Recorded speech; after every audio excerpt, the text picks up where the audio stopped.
नमस्कार. मी प्राध्यापक हरिभाऊ सामाखरात, अर्थशास्त्र विभाग, जनार्दन भगत शिक्षण प्रसारक संस्था, Changukana Thakur, art science and commerce, अधिकार प्रदत्त स्वायत्त महाविद्यालय, नवीन पनवेल. विद्यार्थी मित्रांनो, आपण मागच्या लेक्चर्समध्ये शाश्वत विकासाचा उगम कशा पद्धतीने झाला, किंबहुना शाश्वत विकास कशाला म्हटलं जातात, या दोन मुद्द्यांचा अभ्यास हा मागील तासिकेमध्ये आपण केलेला आहे. आपल्याला आताच्या तासिकेमध्ये objective of the sustainable development, ज्याला आपण म्हणतो शाश्वत विकासाची उद्दिष्ट काय आहेत, चिरंतन विकासाची गरज काय, किंबहुना त्या उद्दिष्टांच्या पूर्ततेचा विचार आपल्याला या आताच्या तासिकेमध्ये करायचा आहे. जसं आपण म्हणतो की दिवसेंदिवस घटत चाललेली नैसर्गिक संसाधनं आहेत, त्या संसाधनांचा वापर हा वाढत्या लोकसंख्येच्या गरजांच्या पूर्ततेसाठी खूप मोठ्या प्रमाणावरती केला जातो आणि त्यामुळं खूप मोठ्या प्रमाणावरती पर्यावरणाचं नुकसान होतंय हे लक्षात आलं. आणि म्हणूनच मग जसं आपण म्हणतो की शाश्वत विकास या संकल्पनेचा उगम देखील झाला. पर्यावरणाचं रक्षण झालं पाहिजे अशा प्रकारची एक महत्त्वपूर्ण शिफारस कोठारी आयोगाने देखील केलेली होती. आणि म्हणून पर्यावरण शिक्षण 1980च्या दशकापासून हे प्रामुख्याने प्रत्येक शालेय शिक्षणामध्ये समाविष्ट करण्याचा प्रयत्न केला गेला. पण आजतागायत प्रत्येक वर्गांमध्ये आत्ताच्या खऱ्या अर्थाने जर विचार केला गेला 21व्या शतकामध्ये, तर पर्यावरण शिक्षणाला आपण एक अनन्यसाधारण महत्त्व दिलं. पर्यावरण शिक्षणाचा जेव्हा आम्ही विचार करतो तेव्हा सगळ्यात महत्त्वाचा मुद्दा आम्हाला हे सांगायचं आहे की या शाश्वत विकासाची कोणती कोणती महत्त्वाची उद्दिष्ट आम्हाला या ठिकाणी समजून घ्यायची. तर पहिलं जे सगळ्यात महत्त्वाचं शाश्वत विकासाचे जे उद्दिष्ट आहे ते म्हणजे आर्थिक वाढ, रोजगाराचा उच्च दर आणि स्थिर दर राखायचा आहे. कारण आर्थिक वाढीचा संबंध जर आम्ही विचारामध्ये घेतला गेला तर तो पर कॅपिटा इन्कम, ज्याला दरडोई उत्पन्न आपण असं म्हणतो. आणि मग हे दरडोई उत्पन्न कशाशी संबंधित आहे? प्रत्येक व्यक्तीच्या हाताला काम मिळालं पाहिजे. आणि म्हणून आपण बऱ्याच वेळेला म्हणतो की हात हर कामी, बुद्धी सर्वगामी आणि हृदय सर्व प्रेमी. या पद्धतीने प्रत्येक व्यक्तीच्या हाताला जर काम मिळालं तर निश्चितपणे रोजगाराची पातळी वाढेल. आणि रोजगार जर चांगल्या पद्धतीने उपलब्ध झाला तर निश्चितपणे प्रत्येक व्यक्तीचं, ज्याला स्टँडर्ड ऑफ लिव्हिंग आपण म्हणतो, तर जीवनमानाचा दर्जा देखील राखता येईल. पण हा जीवनमानाचा दर्जा मला चांगला करण्यासाठी मी पर्यावरणाचं नुकसान करणार नाही, किंबहुना पर्यावरणाला कुठल्याही प्रकारची हानी पोचणार नाही, अशा प्रकारचं माझं वर्तन असलं पाहिजे. आणि म्हणून पहिलं शाश्वत विकासाचे जे उद्दिष्ट आहे ते आर्थिक वाढ, रोजगाराचा उच्च आणि स्थिर दर राखता आला पाहिजे. दुसरा जे सगळ्यात महत्त्वाचा मुद्दा मानला जातो ते म्हणजे प्रत्येकाची गरज ओळखून सामाजिक प्रगती मला कशी साधता येईल, की ज्याला आम्ही म्हणतो सोशल प्रोग्रेस. कारण प्रत्येकाच्या गरजा वेगवेगळ्या आहेत. कारण आपण नेहमी म्हणतो की ह्युमन वॉन्ट्स आर अनलिमिटेड, मानवाच्या गरजा अमर्यादित आहेत. पण ती गरजांची पूर्तता करणारी साधनं ही मर्यादित आहेत. मग मर्यादित असणाऱ्या साधनांचा आम्ही अधिकाधिक उपभोग घेऊन आम्हाला आमच्या समाजाची प्रगती कशा पद्धतीने करता येईल, कारण या समाजाच्या प्रगतीमध्ये समाजाचा विकास जडलेला आहे. आणि त्यामुळे तो विकास करण्याच्या दृष्टिकोनातून आम्ही प्रत्येकाच्या गरजांचा विचार केला गेला पाहिजे. आणि मग त्या गरजांचा विचार करत असताना त्या गरजांमुळे शाश्वत विकासाची कुठे हानी होणार नाही ना, किंबहुना पर्यावरणाला कुठे हानी पोचणार नाही ना, या दृष्टिकोनातून आपण विचार करणं हे देखील अत्यंत महत्त्वाचं मानलं गेलं. तिसरं जे उद्दिष्ट मानलं गेले ते म्हणजे पर्यावरणाचं परिणामकारक संरक्षण करणं. कारण आज आपण पाहतो की पर्यावरणामध्ये अनेक प्रकारच्या समस्या दिवसेंदिवस वाढत आहेत. जसं आपण म्हणतो ग्लोबल वॉर्मिंग असेल, पोल्युशनची समस्या असेल, त्याचबरोबर अवेळी पडणारा पाऊस असेल. मग या सगळ्या गोष्टींचा जर आम्हाला विचार करायचा असेल तर आम्हाला जे वेगवेगळ्या प्रकारचे प्रकल्प आम्ही आणतोय, वेगवेगळ्या प्रकारच्या प्रकल्पांची जी काही उभारणी करतोय, ती उभारणी करत असताना आपल्याला पर्यावरणाचं योग्य पद्धतीने संरक्षण करणं हे देखील अत्यंत महत्त्वाचं आहे. त्या दृष्टिकोनातून निर्णय घेणे हे देखील अत्यंत महत्त्वाचं आहे.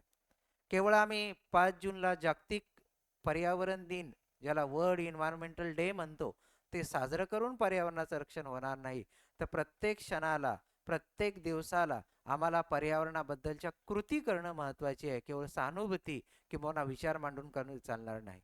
की जसं भारत सरकार की अनेक प्रकारच्या वृक्ष लागवडीचा संकल्प करतं, की झाडे आपण म्हणतो देशी वृक्ष लावूया, अबोल जीव जगवूया, उदंड पाणी अडवूया आणि सुवर्ण भारत घडवूया. हे जर आम्हाला स्वप्न साकार करायचं असेल तर त्या दृष्टिकोनातून आम्हाला कृती करणं हे अत्यंत महत्त्वाचं आहे. आणि म्हणून हे देखील शाश्वत विकासाच्या उद्दिष्टांमध्ये पर्यावरणाचं परिणामकारक संरक्षण होणं अत्यंत महत्त्वाचं आहे.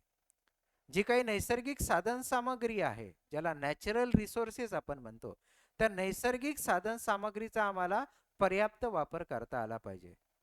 कारण नैसर्गिक संसाधनांचा निर्माता जर आम्ही विचारामध्ये घेतला तर तो निसर्ग आहे.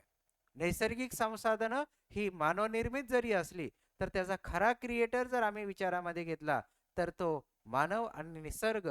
आणि म्हणून त्या दृष्टिकोनातून निसर्गाने जे आपल्याला एक वरदान दिलेलं आहे, निसर्गाने जी काही आपल्याला वेगवेगळ्या प्रकारची साधन सामग्री दिलेली आहे, त्याचा योग्य पद्धतीने वापर केला गेला पाहिजे. ऑप्टिमम युजेस करण्याचा प्रयत्न केला गेला पाहिजे. की जसं आपण म्हणतो की अनेक प्रकारची वृक्ष लागवड आपण करतो.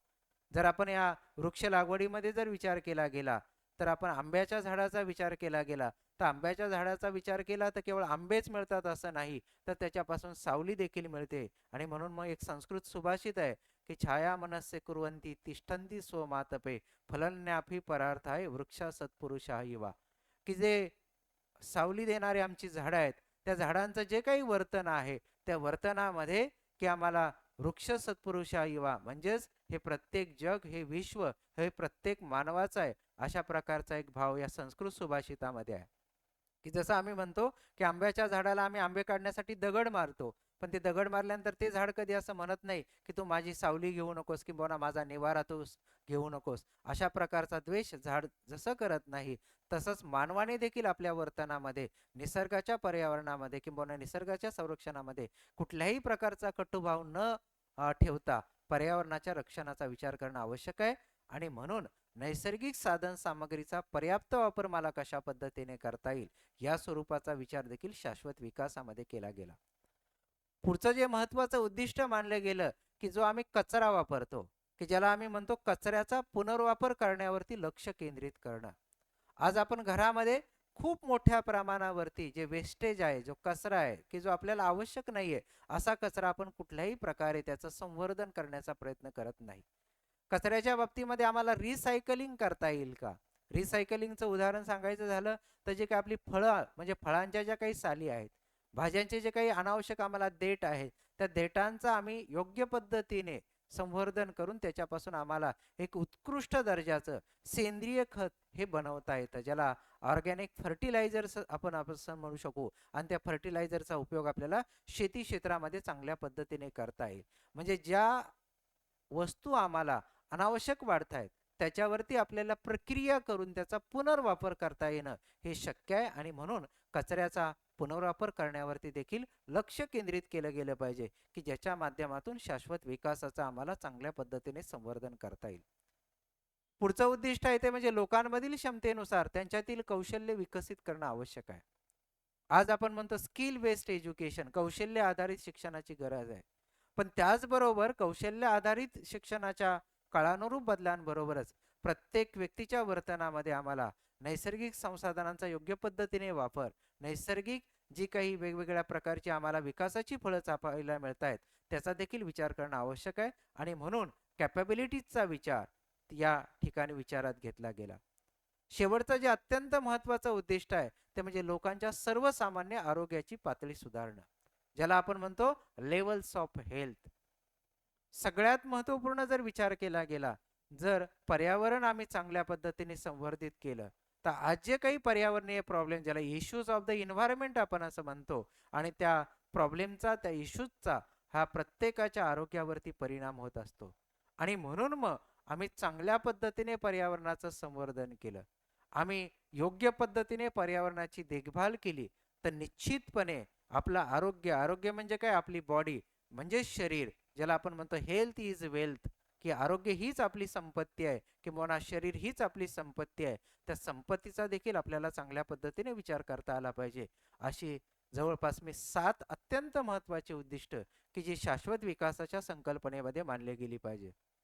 केवळ विकासाचा विचार करत असताना आपण केवळ विचार मांडून चालणार नाही, तर खऱ्या अर्थाने शाश्वत विकासाच्या संकल्पनेमध्ये आचार, विचार आणि व्यवहार ह्या जर त्रिसूत्रीचा आपण विचार केला गेला, तर निश्चितपणे वर्तमान काळाच्या विकासाबरोबरच भविष्य काळाच्या विकासाला देखील एक चांगल्या प्रकारची ऊर्जा मिळेल, एक चालना मिळेल असं मला वाटतं. एवढंच बोलून या ठिकाणी मी थांबतो. धन्यवाद.